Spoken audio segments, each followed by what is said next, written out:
Bonjour à tous, nous allons commencer directement à calculer votre année personnelle. Vous verrez, c'est très simple et ça ne prend pas plus d'une minute. Si vous êtes nouveau ici, je suis Nicole, je vous souhaite la bienvenue sur ma chaîne. C'est très simple, pour calculer votre année personnelle, il vous suffit d'additionner votre jour et votre mois de naissance à l'année en cours, ici 2025. Le résultat final doit toujours être compris entre 1 et 9, sauf si vous obtenez 11, 22 ou 33, qui sont des maîtres nombres en numérologie et qui ne doivent pas être réduits car ils possèdent une signification particulière. Je vous propose maintenant de passer à la pratique. Alors, si vous êtes né le 5 mars, donc nous allons prendre le 5, le mois de mars, c'est le troisième mois de l'année, et l'année en cours 2025. Donc 5 plus 3 plus 2025, ça fait 2033. Maintenant, on additionne 2 plus 0 plus 3, c'est égal à 8.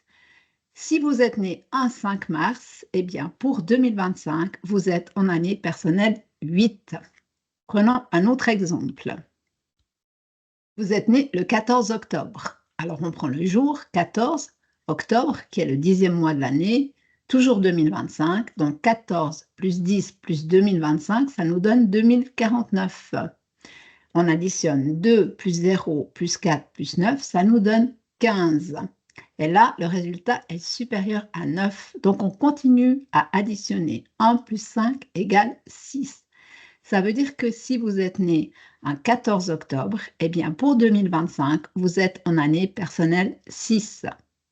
Un troisième exemple, si vous êtes né le 9 novembre, nous prenons le jour le 9, le mois de novembre, 11e mois de l'année, toujours 2025, donc 9 plus 11 plus 2025, c'est égal à 2045. Alors 2 plus 0 plus 4 plus 5, c'est égal à 11. Et là, c'est un maître nombre, donc ça veut dire qu'on ne le réduit pas.